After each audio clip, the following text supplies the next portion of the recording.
Hej, kornjaču, ajmo utrku do one mrkve tamo. Dogovoreno, zeko. Znaš, polako i sigurno pobjeđuje utrku.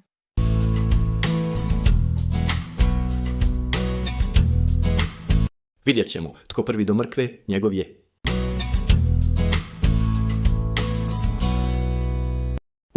Kornjačo, jedva te vidim koliko si spora. Možda stignem odspavati prije nego što dođeš do pola.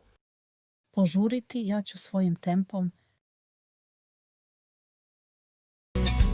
Baš mi se spava. I onako sam brži. Malo ću dremnuti.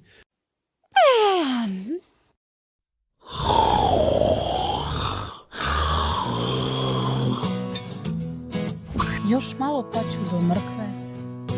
Samo mirno i polako. Kornjača u prvom planu polako se približava drvetu gdje zec spava. Kornjača hoda ravnomjerno naprijed, prolazeći pored usnulog zeca. Zec i dalje duboko spava.